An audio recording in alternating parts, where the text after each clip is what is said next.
तो अगर आप रेडी हैं तो स्टार्ट करते हैं ये सेशन। और इस सेशन का पहला क्वेश्चन है ये। On a new scale of temperature which is linear called the W scale, the freezing and boiling points of water are 39 degree W and 239 degree W respectively. What will be the temperature on the new scale corresponding to a temperature of 39 degree Celsius on the Celsius scale? तो thermometry के basic concept को recall कीजिए, इस question को attempt कीजिए, फिर इसका discussion करते हैं।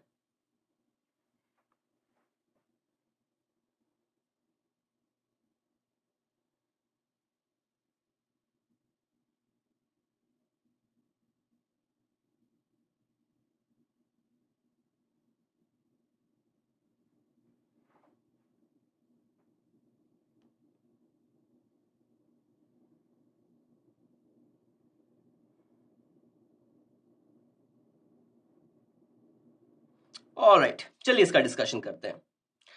तो सिंपल सा फंडा क्या है? सिंपल सा फंडा ये है कि आप कोई भी स्केल ले लो, ठीक है, कोई भी स्केल ले लो, डिग्री सेल्सियस या डिग्री डब्ल्यू, कोई भी स्केल आप ले लो।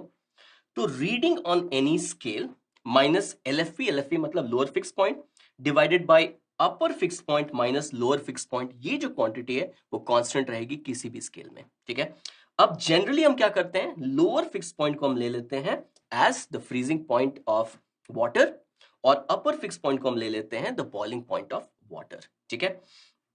तो यहां पे क्या है, हमारे पास 39 डिग्री सेल्सियस दिया हुआ है, हमें बताना है कि W स्केल में करस्पॉन्डिंग रीडिंग क्या होगी, ठीक है। तो ये जो क्वांटिटी है, इस क्वांटिटी को हम दोनों स्केल्स के लिए लिखेंगे और उनको क्या करेंगे, इक्वेट कर देंगे। तो पहले मैं लिखता हूं इसको किसके लिए, डिग्री सेल्सियस के लिए। तो यहां में हमारे पास क्या है, हमारे पास है 39, ठीक है, minus lower fix point, lower fix point क्या है 0 डिग्री सेल्सियस, यानी कि 0, divided by upper fix point 100 minus lower fix point 0। तो ये किसके लिए लिखा हमने, डिग्री सेल्सियस स्केल के लिए। अब सेम चीज हम किसके लिए लिखेंगे, W स्केल के लिए। तो मान लेते हैं जो करस्पॉन्डिंग रीडिंग है वो है W, ठीक है। तो ये क्या हो जाएगा, W माइनस इसका लोअर फिक्स पॉइंट कितना है 39 डिग्री W, तो यहां लिखा हमने 39, डिवाइडेड बाय अपर फिक्स पॉइंट क्या है 239, तो हम लिखेंगे 239 माइनस 39, करेक्ट। अब यहां से क्या करना है, हमें सिंपली W को निकाल लेना है। तो यहां से हमारे पास आएगा 39 divided by 200, this is equal to W minus 39 divided by, sorry यहां पे 100 आएगा, और यहां पे 239 माइनस 39 कितना आएगा 200, तो ये 100 से 2 गया, यानी कि W आ जाएगा 2 इंटू 39 प्लस 39, या सिंपली हम कह सकते हैं 3 into 39। So 39 27 2 339 11, so 117 degree W हमारा करेक्ट आंसर होगा। ओके, तो ये कॉन्सेप्ट को अगर आप याद रखते हैं तो आप किसी भी स्केल के टेम्परेचर को किसी दूसरे स्केल ऑफ टेम्परेचर में चेंज कर सकते हैं। तो फटाफट इसको नोट कीजिए, फिर चलेंगे नेक्स्ट क्वेश्चन पे।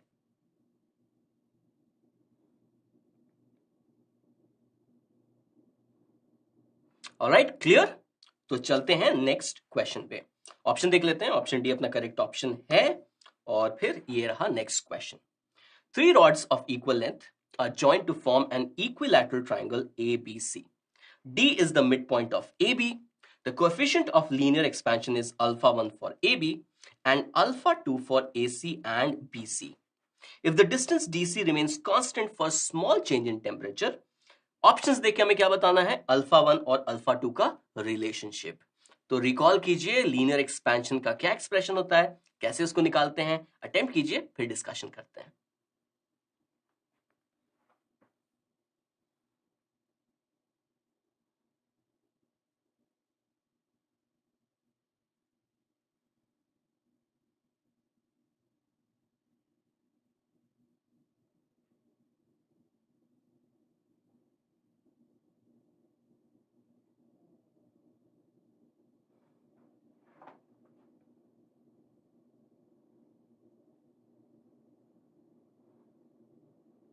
ऑलराइट, तो की कॉन्सेप्ट क्या है यहाँ पे, लीनियर एक्सपेंशन।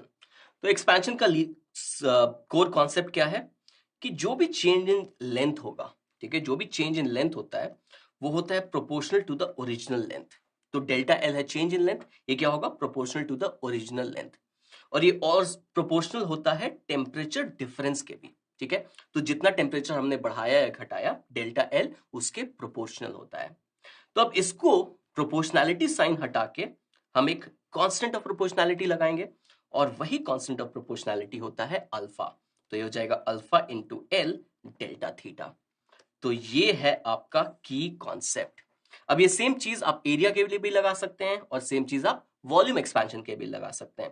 तो अगर वॉल्यूम एक्सपेंशन के लिए लगाना है तो हम क्या लिखेंगे, delta V is equal to gamma. Okay, gamma क्या होता है, कोएफिशिएंट ऑफ क्यूबिकल या volume expansion, into the original volume into delta theta, ठीक है। और अल्फा बीटा और गामा में क्या रिलेशनशिप होता है, बीटा जो कि कोएफिशिएंट ऑफ सरफेस एक्सपेंशन होता है या एरियल एक्सपेंशन, वो होता है ट्वाइस ऑफ अल्फा, और गामा क्या होता है, गामा होता है 3 टाइम्स अल्फा। बस यही कॉन्सेप्ट है इस चैप्टर में। ये कॉन्सेप्ट आप समझ गए तो आप सारे क्वेश्चन सॉल्व कर लेंगे, ठीक है। तो अब चलते हैं और इस क्वेश्चन को सॉल्व करते हैं। तो यहां में बताया गया है कि सीडी जो लेंथ है वो कांस्टेंट रहता है, ठीक है। इसका मतलब क्या है, इसका मतलब है जो रॉड ए बी है वो एक्सपैंड होकर कुछ ऐसा हो जाएगा, और ए और सी का जो जॉइंट है वो मुझे कुछ ऐसा मिल जाएगा।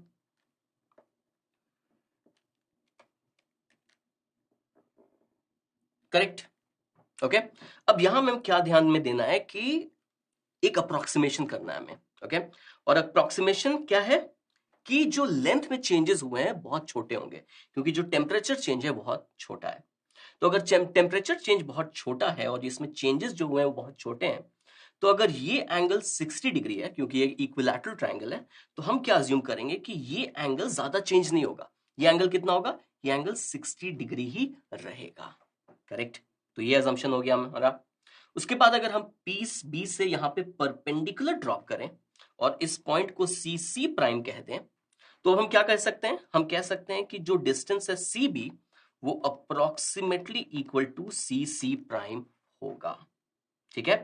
तो क्योंकि टेम्परेचर डिफरेंस बहुत थोड़ा सा है, तो जो एक्सपेंशन होगा वो बहुत थोड़ा सा है, तो हम ये अप्रोक्सीमेशन यूज कर सकते हैं। आ रही बात समझ में, ठीक है। अब ए बी का चेंज इन लेंथ को कह लेते हैं डेल्टा ए बी। अब सिचुएशन क्या है, सिमेट्रिक है, यानी कि इस साइड जो लेंथ एक्सपैंड किया है वो कितना हो जाएगा, वो हो जाएगा delta A L A B divided by 2, और इधर का जो एक्सपेंशन है वो कितना हो जाएगा, delta L A B divided by 2, है कि नहीं, ठीक है। और जो एक्सपेंशन हुआ है रॉड सीबी में, ठीक है, सीबी में जो एक्सपेंशन हुआ है वो कितना हुआ है, वो इतना हुआ है, ठीक है। इसको क्या कह लेते हैं, इसको कह लेते हैं डेल्टा एल बी सी। तो हम यहां से इस ट्राइंगल से हम क्या देख सकते हैं, कौन सा ट्राइंगल, जे वाला ट्राइंगल, ये एक राइट एंगल ट्राइंगल है। तो यहां से हम क्या देख सकते हैं कि हम डेल्टा एल ए बी और डेल्टा एल बी सी में एक रिलेशनशिप निकाल सकते हैं, और वो रिलेशनशिप क्या होगा, जो डेल्टा एल बी सी होगा वो कितना हो जाएगा, वो हो जाएगा delta L A B by 2 cos 60 degree, है कि नहीं, ये बात क्लियर है, ठीक है, इसमें कोई प्रॉब्लम। तो ये हो जाएगा delta L A B divided by 2 into cos 60 degree, correct, okay. अब ये डेल्टा एल बी सी क्या होगा, ठीक है। इसका ओरिजिनल लेंथ कितना था, इसका ओरिजिनल लेंथ था एल, ठीक है। टेम्परेचर चेंज मान लेते हैं कि डेल्टा थीटा हुआ है, तो हम डेल्टा एल बी सी के लिए क्या लिख सकते हैं, ये हो जाएगा अल्फा 2, ठीक है, याद कीजिए delta L is equal to alpha original length into delta theta, है कि नहीं।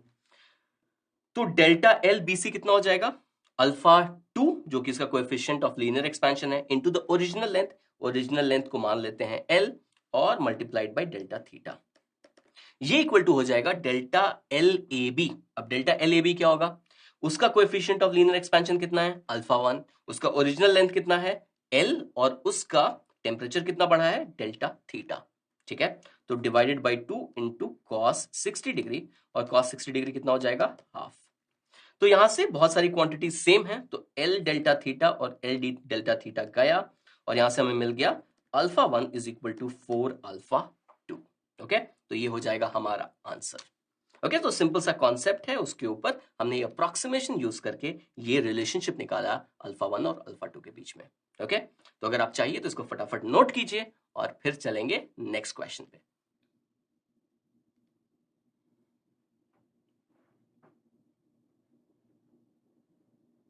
बहुत ही सिंपल चैप्टर है, एक फॉर्मूला है, उसके ऊपर सारे क्वेश्चंस बन जाते हैं।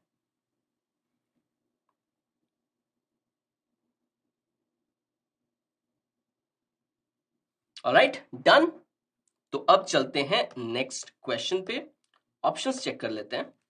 तो ऑप्शन सी हमारा करेक्ट ऑप्शन होगा, और ये रहा अपना next question. When the temperature of a body increases from T to T plus delta T, its moment of inertia increases from I to I plus delta I. क्यों moment of inertia बढ़ेगा, सोचो जरा। मान लेते हैं ये object है, ये एक्सिस है, इस एक्सिस के अबाउट इसका कुछ मोमेंट ऑफ इनर्शिया होगा। ओके, अब क्या होगा, हीट करने से इसका एक्सपेंशन होगा, और एक्सपैंड करके जो मासेस हैं वो ज्यादा दूर चले जाएंगे, और अगर मासेस ज्यादा दूर चले जाएंगे एक्सिस से, तो moment of inertia obviously increase होगा। Correct. The coefficient of linear expansion of the body is alpha. हमें निकालना है the ratio of delta I upon I, किसके टर्म्स में, अल्फा टी और डेल्टा टी के टर्म्स में। ऑप्शंस देख के ये पता चलता है। तो सोचिए इस क्वेश्चन के बारे में, अटेम्प्ट कीजिए, फिर इसका डिस्कशन करते हैं।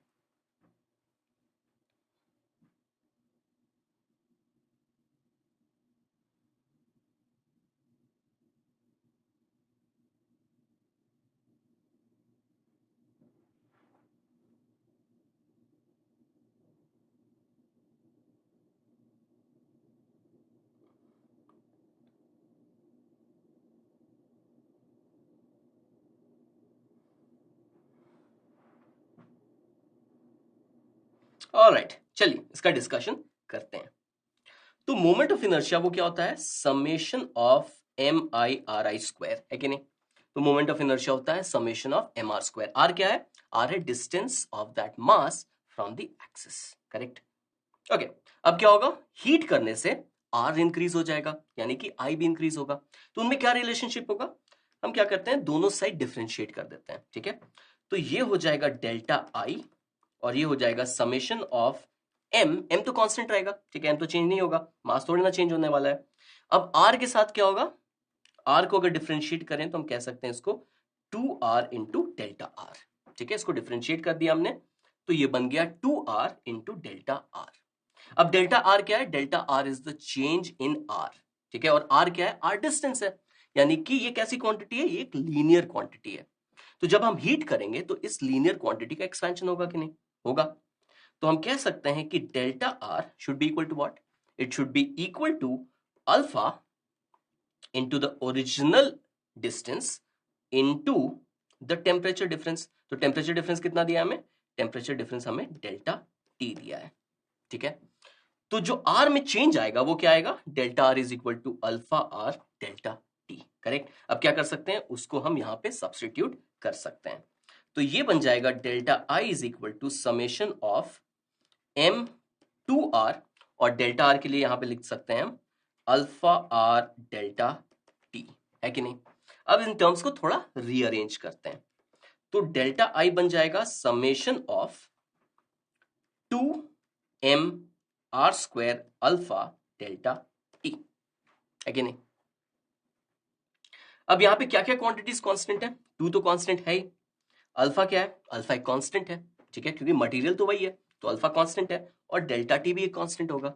यानी कि ये सारे कांस्टेंट टर्म्स को मैं क्या कर सकता हूं, बाहर निकाल सकता हूं। तो ये बन जाएगा delta I is equal to 2 alpha delta T summation of M R square. और ये summation of M R square क्या होगा, ये summation of M R square होगा the original moment of inertia, है कि नहीं। तो summation of M R square क्या है, मोमेंट ऑफ इनर्शिया। तो अब यहां से हम लिख सकते हैं delta I divided by I is equal to 2 alpha delta T, और ये हमारा आंसर हो जाएगा, है कि नहीं। आंसर चेक करते हैं, तो ये आ गया हमारा 2 alpha delta T. Okay, simple सा कॉन्सेप्ट, यही कॉन्सेप्ट अलग अलग तरीके से हर क्वेश्चन में अप्लाई होना है। ठीक है, तो चाहिए तो इसको फटाफट नोट कीजिए, फिर चलते हैं नेक्स्ट क्वेश्चन पे।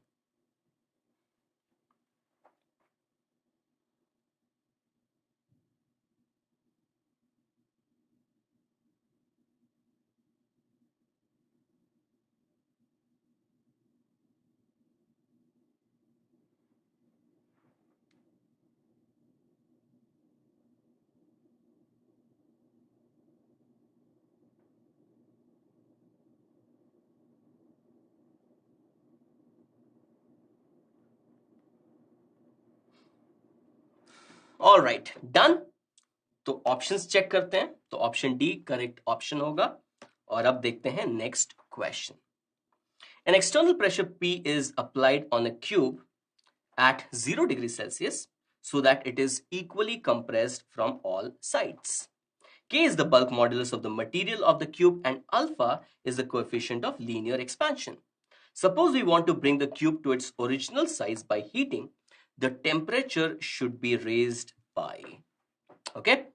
इस क्वेश्चन के बारे में सोचिए, कॉन्सेप्ट वही है, सेम कॉन्सेप्ट लगाना है। ट्राई कीजिए इस क्वेश्चन को, फिर डिस्कशन करेंगे।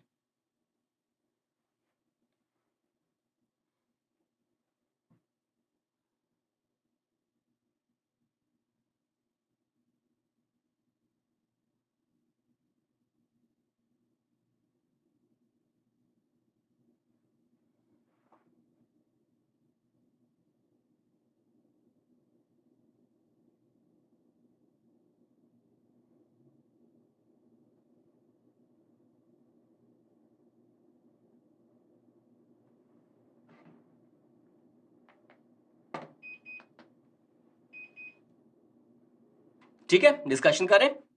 परफेक्ट। तो क्या होगा, क्योंकि हर साइड से प्रेशर इसके ऊपर लग रहा है, तो ये क्या होगा, ये कंप्रेस होगा।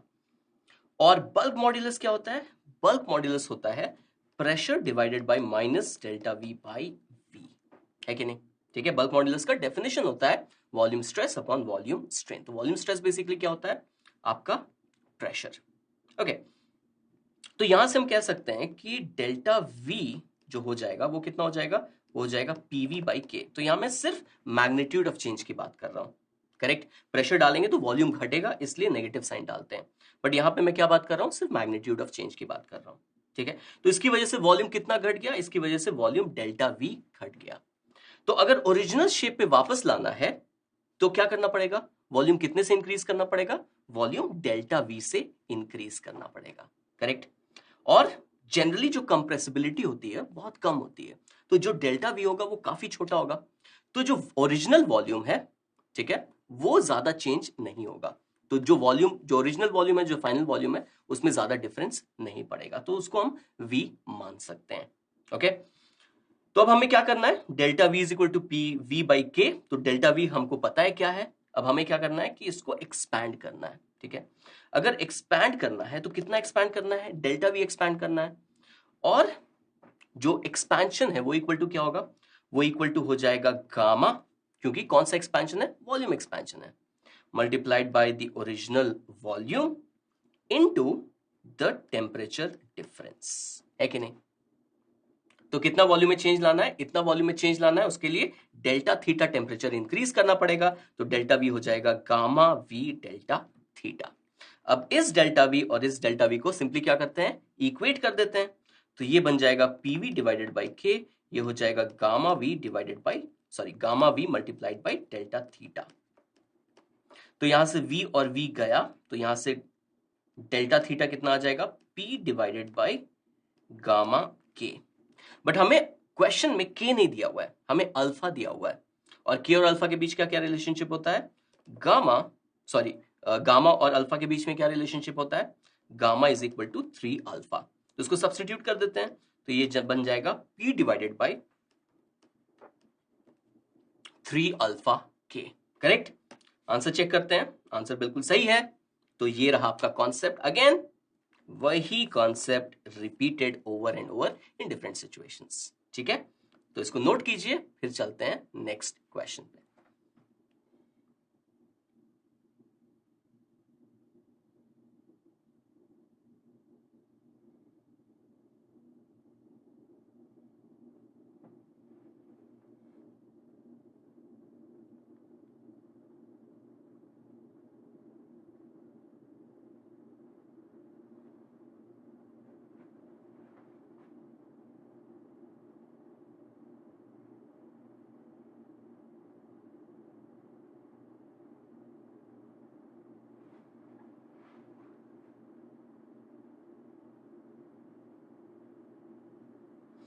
चलिए, तो ये है डन, ऑप्शन बी हमारा करेक्ट ऑप्शन है। तो अब नेक्स्ट क्वेश्चन को डिस्कस करते हैं। Two holes of unequal diameters T1 and T2, where T1 is greater than T2, are cut in a metal sheet, if the sheet is heated तो क्या होगा? Both D1 and D2 will decrease, both D1 and D2 will increase, D1 will increase, D2 will decrease, या D1 will decrease, D2 will increase. ठीक है, इसको heat करेंगे तो क्या होगा D1 और D2 के साथ? तो सोचिए इस क्वेश्चन के बारे में और फिर इसका डिस्कशन करते हैं.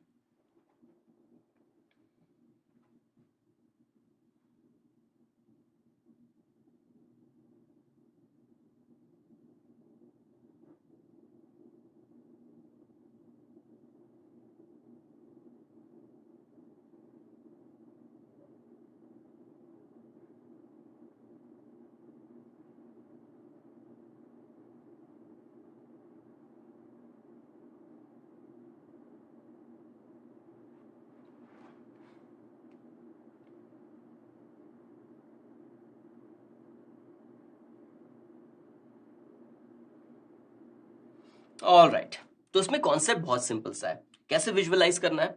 मान लीजिए कि ये जो भी कट करके मेटल निकाला गया उसको वापस लगा दीजिए. ठीक है, कट करके मेटल को, जो कट किया हुआ मेटल है उसको वापस लगा दीजिए, यानी कि एक स्क्वायर शीट होगा आपके पास. ठीक है, ऑफ मेटल, एक स्क्वायर शीट ऑफ मेटल होगा. जब इस स्क्वायर शीट ऑफ मेटल को हीट करेंगे, ठीक है, लेकिन हीट करने से पहले क्या कीजिए, इसका आउटलाइन बना लीजिए. ठीक है, हीट करने से पहले हमने क्या बनाया, इसका आउटलाइन बना लिया. बस पेन से आउटलाइन बना लिया, है तो वो मेटल शीट, बस पेन से आउटलाइन बना लिया. ओके, जब इसको हीट करेंगे तो क्या होगा, पूरा का पूरा मेटल शीट का एक्सपेंशन होगा. तो पूरा का पूरा जो मेटल शीट है उसका एक्सपेंशन हो जाएगा. अगर पूरे मेटल शीट का एक्सपेंशन हो गया है तो ये जो आउटलाइन हमने बनाया था उसका क्या होगा, उसका भी एक्सपेंशन होगा. ठीक है, तो जो भी मेटल शीट हमने बनाया था उसका भी क्या होगा, एक्सपेंशन होगा. करेक्ट, यानी कि ये जो आउटलाइन है वो क्या होगा, उसका एक्सपेंशन होगा. अब वो वापस काट के आप निकाल दीजिए. इसका मतलब है जो होल्स हमें मिलेंगे वो कैसे मिलेंगे, वो दोनों होल्स हमें बड़े मिलेंगे. करेक्ट, इसका मतलब क्या है कि both D1 and D2 will increase. तो जब भी एक्सपेंशन होता है तो जो एस्पेक्ट रेशियो होता है वो चेंज नहीं होता है. सिंपली आप क्या कर रहे हो, मान लो कि एक फोटोग्राफ है, उस फोटोग्राफ को जूम कर रहे हो. ठीक है, उस फोटोग्राफ को आप जूम कर रहे हो तो उसका जो एस्पेक्ट रेशियो है वो चेंज नहीं होता है. तो सिंपली क्या करना है, इस इमेज का एक जूम्ड इमेज, बड़ा क्रॉप्ड इमेज बना लेना है. करेक्ट, तो क्या होगा उस केस में, D1 और D2 दोनों ही बढ़ेगा. ओके, तो हमारा आंसर होगा ऑप्शन बी, और करेक्ट ऑप्शन होगा, सॉरी करेक्ट ऑप्शन है ऑप्शन बी. क्लियर है कॉन्सेप्ट? परफेक्ट. ओके, तो नेक्स्ट क्वेश्चन क्या है, two holes of diameters, same situation है. अब ऑप्शंस क्या है, the distance between the holes will, ठीक है, the distance between the holes, इसके साथ क्या होगा, the distance may either increase or decrease depending on the positions of the holes on the sheet and on the ratio D1 by D2. ये एक option है. दूसरा ऑप्शन है increase, तीसरा ऑप्शन है डिक्रीज या रिमेन कांस्टेंट. तो अब किसके बारे में हमें बात करना है, हमें बात करना है D1 और D2 के डिस्टेंस के बारे में. ठीक है, क्या होगा हीट करने से. सोचिए, मैंने क्या बताया अभी आपको. ठीक है, इसको एक फोटोग्राफ की तरह सोचिए. जब फोटोग्राफ को जूम करेंगे तो इसका एस्पेक्ट रेशियो तो चेंज नहीं होना है. ठीक है, तो अगर जो भी ये लाइन है, मान लीजिए एक लाइन बना लेते हैं, तो जब ये पूरा मेटल एक्सपैंड होगा तो ये जो लाइन है वो भी क्या होगी, वो भी एक्सपैंड होगी. इसका मतलब क्या है कि the distance between D1 and D2 is going to increase, है कि नहीं. तो करेक्ट ऑप्शन हो जाएगा हमारा ऑप्शन बी. ओके, ध्यान में क्या रखना है, जब भी हीट कर रहे हैं तो सिंपली उसका एस्पेक्ट रेशियो सेम रख के उसको बस बड़ा कर देना है. बस यही होगा. उसके बाद आप सोच सकते हैं कि उसमें होल किया हमने, उसमें लाइन खींची, उसके साथ क्या किया, उससे फर्क ज्यादा नहीं पड़ेगा. ओके, तो अगर ये कॉन्सेप्ट क्लियर है तो फिर हम चलते हैं नेक्स्ट क्वेश्चन पे. ये है next question. The pendulum clock loses 12 second a day if the temperature is 40 degrees Celsius, and it gains 4 seconds a day if the temperature is 20 degrees Celsius. The temperature at which the clock will show correct time and the coefficient of linear expansion alpha of the metal of the pendulum shaft are respectively. Okay, obvious सी बात है कि अगर एक pendulum है तो अगर उसका temperature increase या डिक्रीज होगा तो उसका लेंथ चेंज होगा. अगर उसका लेंथ चेंज होगा तो उसका टाइम पीरियड चेंज होगा. ठीक है, तो इस क्वेश्चन के बारे में सोचिए कि टाइम पीरियड कैसे अफेक्ट होगा अल्फा के रिस्पेक्ट में, उसके एक्सपेंशन के रिस्पेक्ट में. तो इस क्वेश्चन को सोचिए, अटेम्प्ट कीजिए, फिर इसका डिस्कशन करते हैं।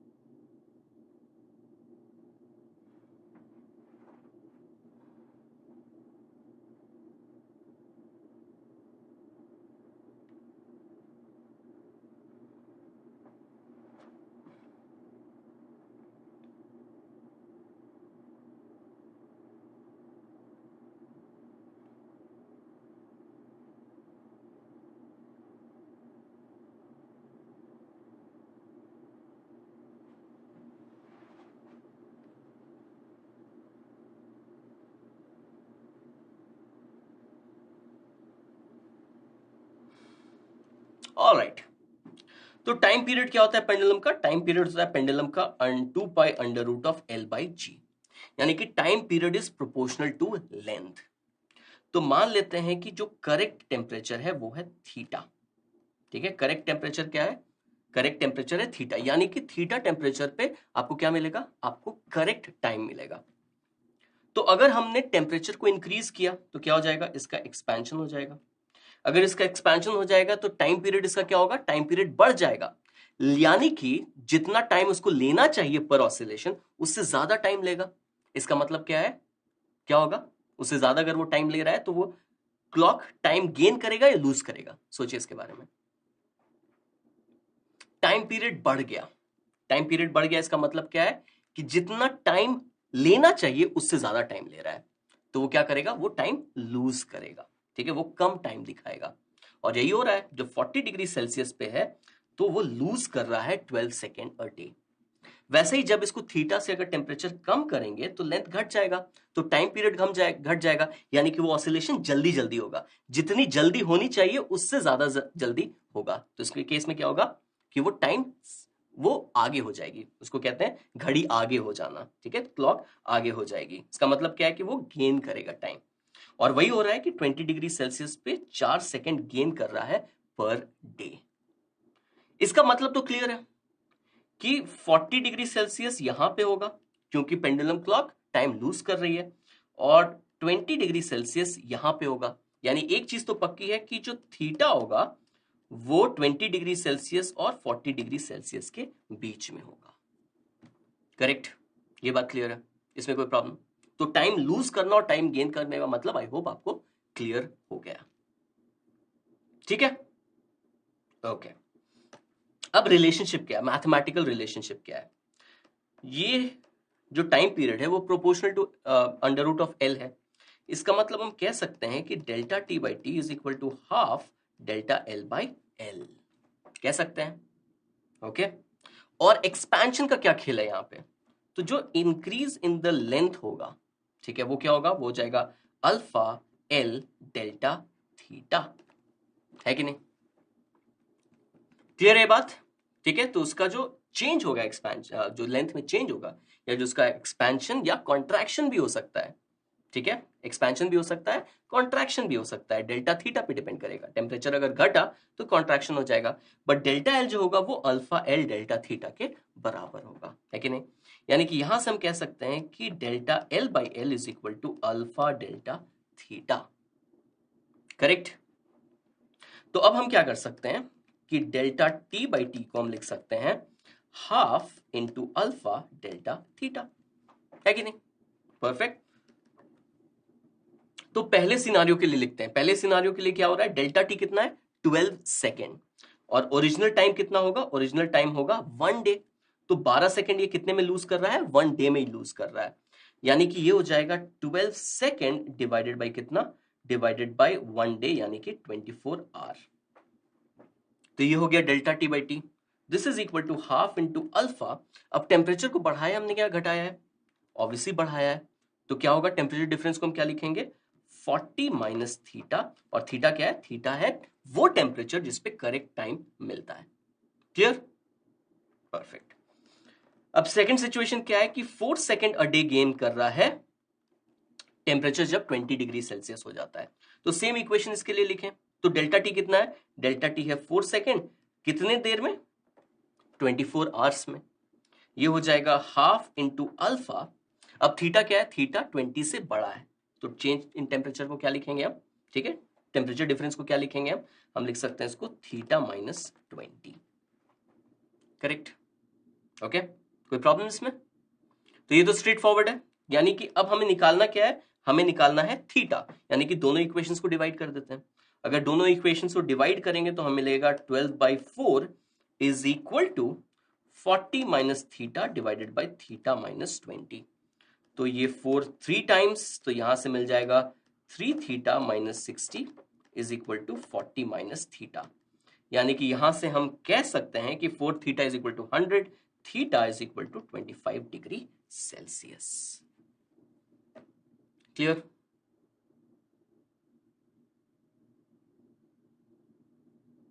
डन? ठीक है, तो इसको नोट कीजिए, फिर इसका अगला पार्ट करेंगे। अगले पार्ट में हमें क्या करना है, अल्फा निकालना है, सिर्फ सब्स्टिट्यूशन करना है, आंसर निकालना है, तो इसको पहले आप नोट कर लीजिए।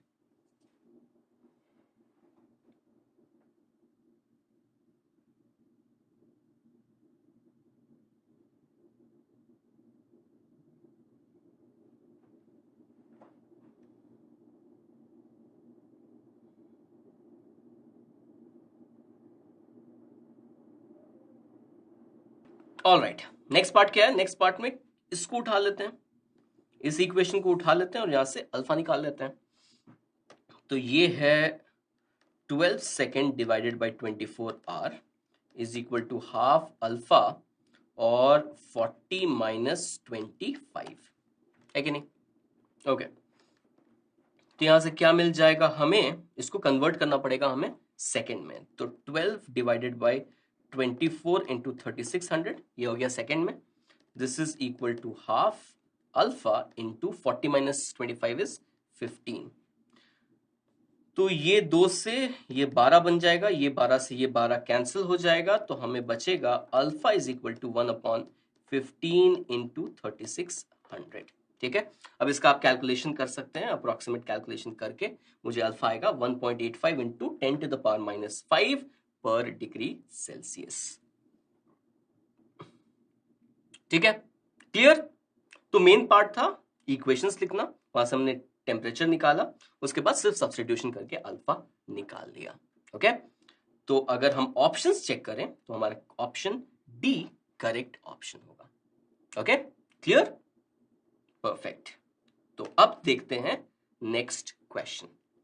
नेक्स्ट क्वेश्चन क्या है कि a metal wire of length L and area of cross section A is fixed between rigid supports at negligible tension. If this is cooled, the tension in the wire will be.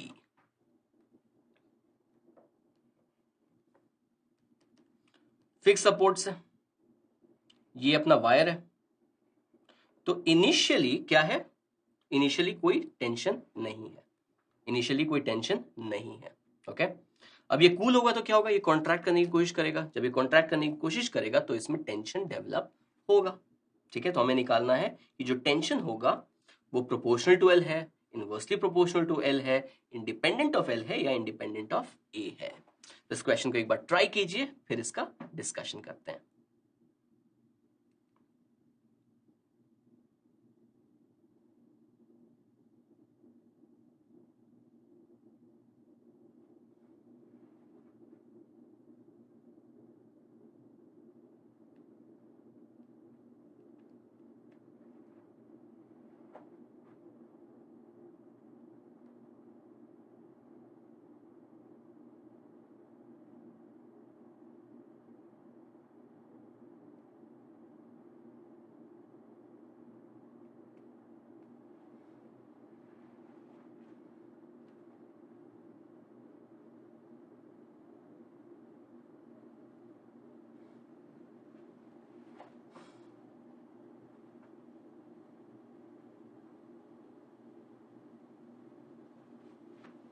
All right,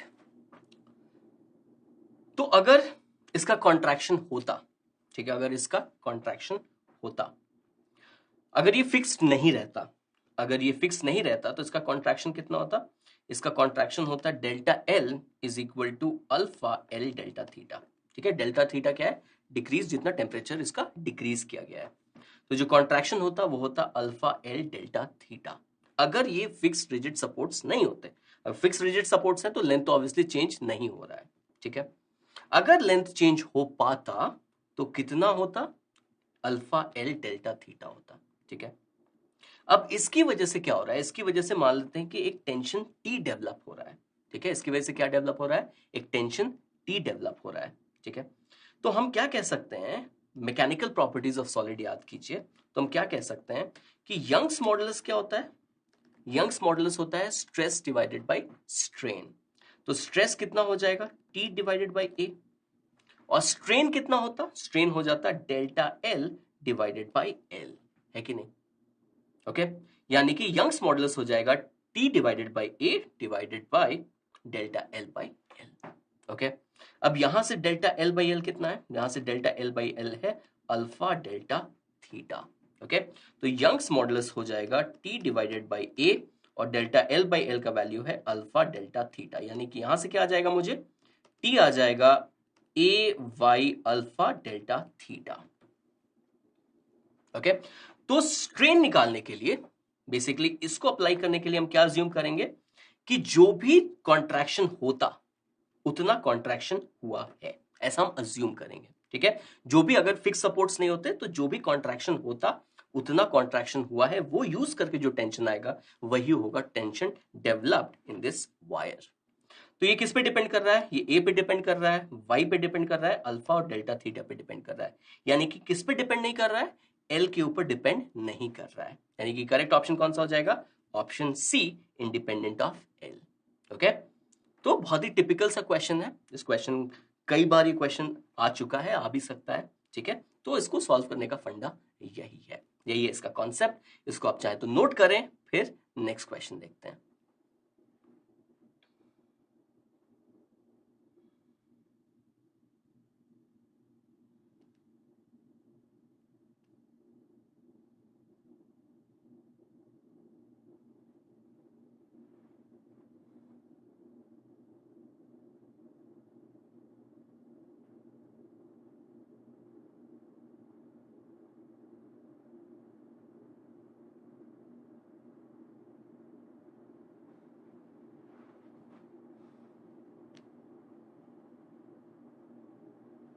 done,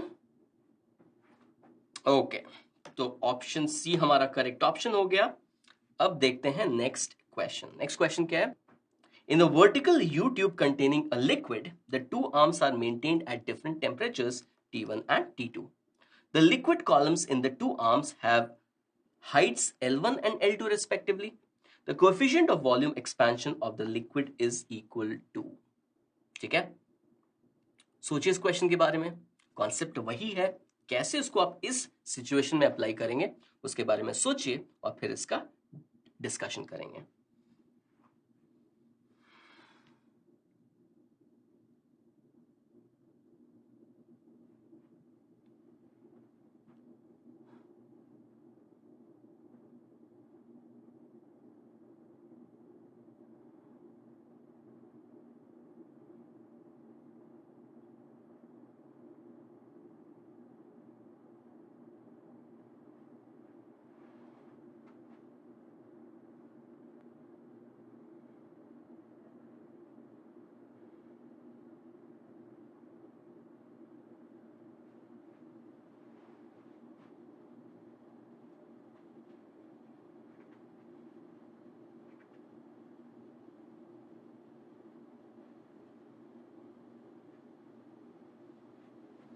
चलिए फिर इसका discussion start करते हैं। तो basically क्या हो रहा है कि इस लिक्विड को जब हम हीट कर रहे हैं तो इसका वॉल्यूम चेंज होगा, और अगर इसका वॉल्यूम चेंज होगा तो इसकी डेंसिटी भी चेंज करेगी। तो हीट करने की वजह से डेंसिटी पे क्या इफेक्ट आता है वो अपने को समझना है। तो मैं क्या बोल रहा हूं कि at 0 degree Celsius, at 0 degree Celsius जो ओरिजिनल डेंसिटी होगी वो होगी mass divided by the original volume, ठीक है। तो 0 डिग्री सेल्सियस पे जो डेंसिटी है वो रो नॉट है, और जो वॉल्यूम है वो वी नॉट है। यानी कि रो नॉट कितना हो जाएगा, m divided by V not. तो जब हम इसको हीट करेंगे तो at temperature T1 degree Celsius मान लेते हैं, temperature T1 degree sorry T degree Celsius मान लेते हैं, ठीक है। डेंसिटी कितनी हो जाएगी? डेंसिटी हो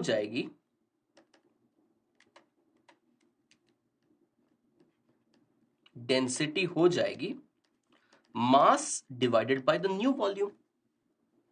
मास तो चेंज नहीं होगा ना, मास तो चेंज नहीं हो सकता है, तो डेंसिटी हो जाएगी m divided by the new volume. और नया वॉल्यूम क्या होगा? नया वॉल्यूम होगा, ठीक है, तो इसको कैसे निकालेंगे नए वॉल्यूम को? तो जो चेंज इन वॉल्यूम होगा वो कितना हो जाएगा? वो हो जाएगा gamma v into the temperature difference. Temperature difference कितना होगा? T, 0 से T गया तो टेम्परेचर डिफरेंस कितना T, तो डेल्टा V कितना हो गया? Gamma V T। तो जो नया वॉल्यूम है, या इसको V नॉट कह लेते हैं, ओरिजिनल वॉल्यूम, ठीक है। तो चेंज इन वॉल्यूम क्या है? Gamma into V naught into T, ठीक है। ओरिजिनल वॉल्यूम कितना था? V not. यानी कि जो नया वॉल्यूम हो जाएगा वो हो जाएगा V not plus delta V। तो ये कितना हो जाएगा? V not plus delta V कितना होगा? डेल्टा V होगा गामा V नॉट T। यानी कि ये बन गया V naught into 1 plus gamma T। यानी कि नई जो डेंसिटी हुई वो नई डेंसिटी कितनी हो गई? नई डेंसिटी हो गई m divided by V naught into 1 plus gamma T।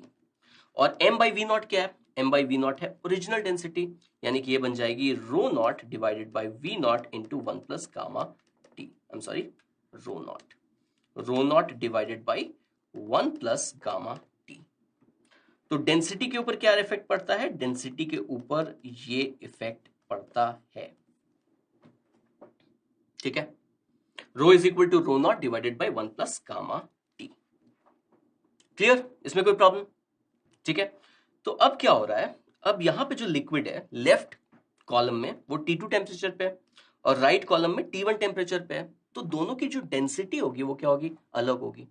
लेकिन एक बात तो कह सकते हैं ना कि ये जो लिक्विड है वो इक्विलिब्रियम में है, तो यहां पे जो भी प्रेशर होगा वो क्या होगा? इक्वल होगा। लिक्विड क्या है? इक्विलिब्रियम में है, यानी कि उस लेवल पे जो भी प्रेशर होगा वो प्रेशर क्या होगा? इक्वल। तो इक्वल फोर्स लगेगा दोनों साइड से, तो हम कह सकते हैं P1 is equal to P2। अब प्रेशर क्या हो जाएगा? यहां पे प्रेशर हो जाएगा रो जी एच, है कि नहीं? प्रेशर कितना हो जाएगा? प्रेशर हो जाएगा रो जी एच। और ऑब्वियसली यहां से कुछ एटमॉस्फेरिक प्रेशर भी होगा तो उसको भी ले सकते हैं, बट वो कैंसिल ही हो जाना है, तो कोई फर्क पड़ता नहीं है। तो P1 के लिए हम लिख सकते हैं P नॉट प्लस रो जी एच। अब रो के साथ क्या हुआ? डेंसिटी क्या हो गई इसकी? रो की, तो डेंसिटी क्या हो जाएगी? अभी हमने देखा है, this is rho naught divided by 1 plus gamma T. तो डेंसिटी कितनी हो जाएगी? डेंसिटी हो जाएगी rho naught divided by 1 plus gamma, और टेम्परेचर क्या है इसका? T1, यानी कि rho naught divided by 1 plus gamma T1। ये क्या हो गया? ये डेंसिटी हो गई इंटू एच। हाइट कितनी है? हाइट है L1 इंटू जी। ये क्या लिखा मैंने? ये P1 लिखा। सिमिलरली मैं क्या लिखूंगा? मैं P2 लिखूंगा, तो P2 के लिए मैं क्या लिखूंगा? P naught plus rho naught divided by 1 plus gamma T2 into L2 into जी।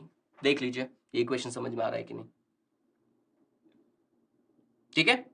तो अगर ये इक्वेशन समझ में आ रहा है तो ये P नॉट और ये P नॉट गया, ये रो नॉट और ये रो नॉट गया, ये G और ये G गया। तो मेरे पास क्या बचेगा? मेरे पास बचेगा L1 plus L1 gamma T2 is equal to L2 plus L2 gamma T1। ठीक है। तो यहां से मुझे क्या निकालना है? यहां से मुझे निकालना है गामा, है कि नहीं? तो गामा का वैल्यू क्या आ जाएगा? तो ये बन जाएगा L1 minus L2 is equal to gamma L2 T1 minus L1 T2। तो यहां से मेरे पास गामा आ जाएगा, gamma is equal to L1 minus L2 divided by L2 T1 minus L1 T2, और ये हो जाना चाहिए मेरा आंसर। करेक्ट? क्लियर है? ठीक है। तो ये है फंडा इस क्वेश्चन का। चाहिए तो इस क्वेश्चन को नोट कीजिए, ये इंपॉर्टेंट है। ठीक है, तो इसको नोट कीजिए, फिर हम नेक्स्ट क्वेश्चन पे चलते हैं।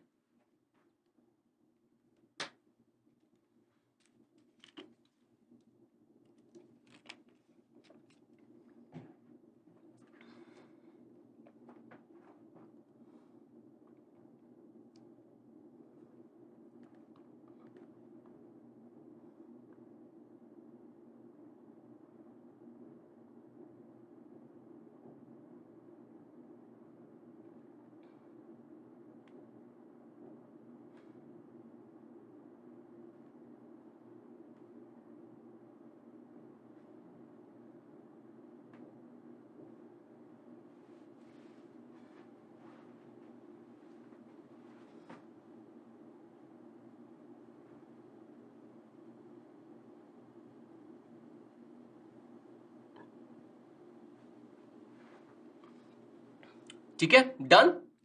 तो ऑप्शन चेक कर लेते हैं, ऑप्शन ए करेक्ट ऑप्शन होगा। और अब ये क्वेश्चन देखते हैं। A body is completely submerged inside the liquid. It is in equilibrium and in rest condition at a certain temperature. ठीक है, gamma L is the volumetric expansion coefficient of the liquid and alpha S is the linear expansion coefficient of the body. The temperature is increased by delta theta amount, then find, क्या निकालना है, the new thrust force, मतलब buoyant force, the new buoyant force if the initial volume of the body is V naught and the density of the liquid is T naught. तो ये पहली चीज निकालनी है। दूसरा क्या निकालना है, the relationship between alpha S and gamma L so that the body will move upward, downward or remains at rest. इस क्वेश्चन को अटेम्प्ट कीजिए, सोचिए इसके बारे में।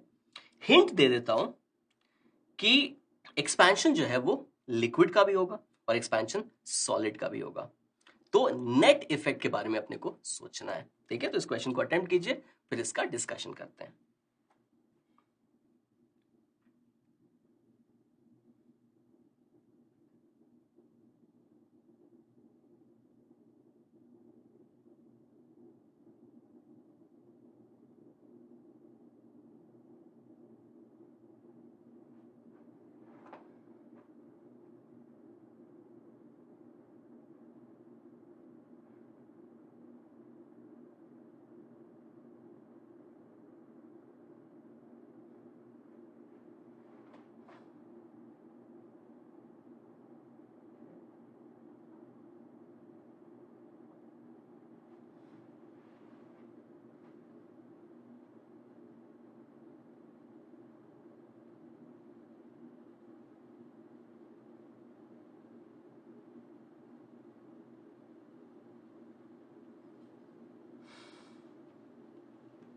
ऑल राइट, चलिए इसका डिस्कशन करते हैं। तो ये कंप्लीटली सबमर्ज्ड है और इक्विलिब्रियम में है। तो अभी वॉल्यूम क्या है इसका, V नॉट, और लिक्विड की डेंसिटी कितनी है, D नॉट। ओके, तो इसका जो ओरिजिनल वॉल्यूम है इस सॉलिड का, उसको मान लेते हैं कितना, उसको रो नॉट मान लेते हैं या रो एस मान लेते हैं, तो याद रहेगा कि ये डेंसिटी ऑफ सॉलिड की बात कर रहे हैं। ठीक है, करेक्ट। ओके, तो अब जब इसको हीट करेंगे तो हम क्या होगा कि इसका वॉल्यूम इंक्रीज होगा, इसका वॉल्यूम कुछ V बन जाएगा, और D नॉट जो है डेंसिटी जो है लिक्विड की, ये डेंसिटी लिक्विड की चेंज करेगी, और हीट करेंगे तो वॉल्यूम बढ़ेगा तो डेंसिटी घटेगी, तो लिक्विड की डेंसिटी भी घटेगी। तो जो बॉयंट फोर्स होता है वो क्या होता है, वो होता है volume of the liquid displaced. और क्योंकि ये कंप्लीटली सबमर्ज्ड है, तो volume of the liquid displaced will be equal to the volume of the solid. ठीक है, तो ये हो जाएगा वॉल्यूम ऑफ द सॉलिड, तो नया वॉल्यूम ऑफ द सॉलिड। ठीक है, ये क्या है, नया volume of the solid multiplied by क्या, multiplied by the new volume of the liquid. ठीक है, जो कि D है, और मल्टीप्लाई किससे करेंगे, G से करेंगे। करेक्ट है कि नहीं, क्लियर है ये बात। तो ये कंप्लीटली सबमर्ज्ड है, तो बॉयंट फोर्स क्या होता है, वॉल्यूम ऑफ द डिस्प्लेस्ड या weight of the displaced liquid. तो volume of the displaced liquid और वॉल्यूम ऑफ द सॉलिड क्या होगा, सेम होगा, क्योंकि ये कंप्लीटली सबमर्ज्ड है। ठीक है, तो ये हो जाएगा volume of the solid into density of the liquid into G। अब वॉल्यूम ऑफ द सॉलिड, नया वॉल्यूम ऑफ द सॉलिड क्या होगा, नया वॉल्यूम ऑफ द सॉलिड हो जाएगा जो ओरिजिनल वॉल्यूम था V naught into 1 plus gamma of solid into the temperature difference. ठीक है, लेकिन यहां में गामा नहीं दिया हुआ है, हमें क्या दिया हुआ है, अल्फा एस दिया हुआ है, यानी कि गामा की जगह हम क्या लिख सकते हैं, alpha S. So alpha S multiplied by delta theta. तो ये है नया वॉल्यूम ऑफ क्या, नया वॉल्यूम ऑफ द सॉलिड। अब नई डेंसिटी ऑफ द लिक्विड क्या हो जाएगी, नई डेंसिटी ऑफ द लिक्विड हो जाएगी D is equal to D not divided by 1 plus gamma L into delta theta. ठीक है, ये क्या हो गई, नई डेंसिटी ऑफ द लिक्विड। तो अब सिंपली क्या करना है, इसको सब्स्टिट्यूट कर देना है और आंसर निकाल लेना है। ठीक है, तो Vs कितना है, V naught into 1 plus 3 alpha S into delta theta, density है D not divided by 1 plus gamma L delta theta multiplied by क्या, मल्टीप्लाइड बाय जी। ओके, तो ये क्या आ जाएगा मेरे पास, the buoyant force will be equal to, इसको अरेंज कर देते हैं, तो V naught D naught G, ऊपर आएगा 1 plus 3 alpha S delta theta divided by 1 plus gamma L delta theta. तो ये हो जाएगा अपना आंसर। क्लियर है? तो इसको नोट कर लीजिए, फिर सेकंड ऑप्शन, सेकंड पार्ट पे चलते हैं।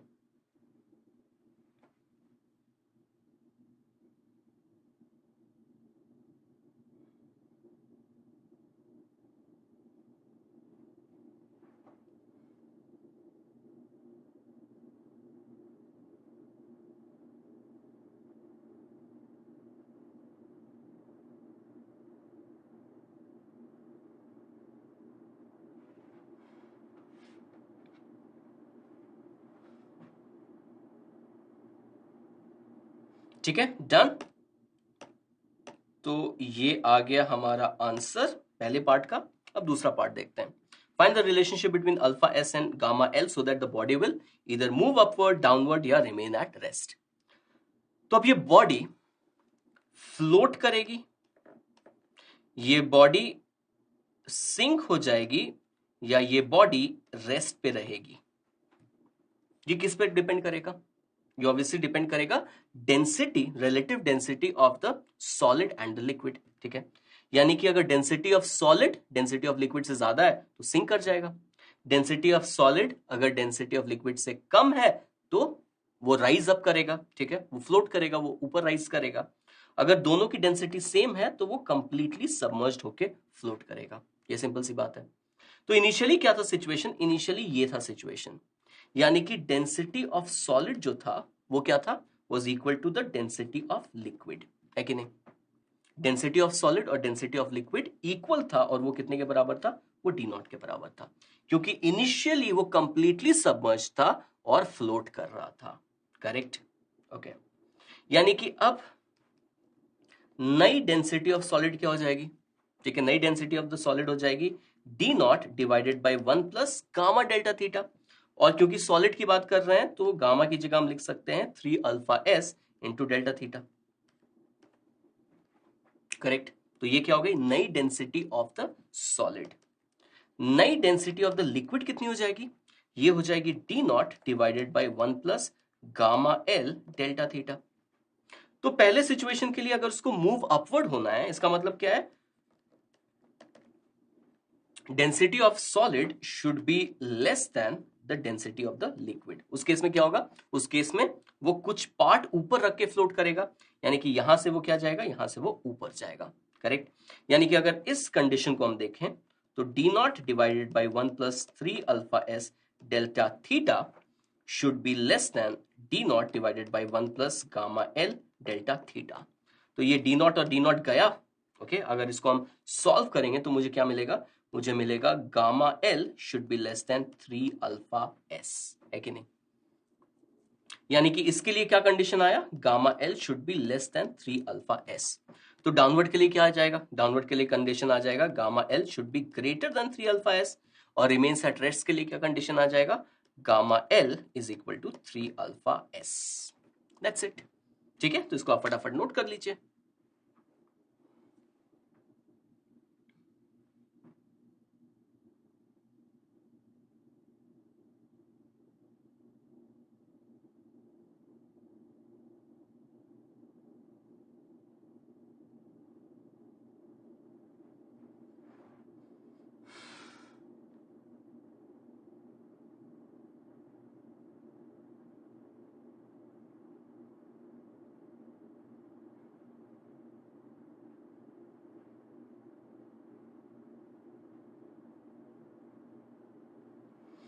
Alright, done. तो आज का सेशन यहीं खत्म करते हैं। आप देख ही सकते हैं कि सिर्फ एक कॉन्सेप्ट है, उसी को हर अलग अलग सिचुएशन में अप्लाई किया जा रहा है। तो अगर आपका कॉन्सेप्ट क्लियर है तो आप सारे क्वेश्चंस इसके ऊपर सॉल्व कर सकते हैं।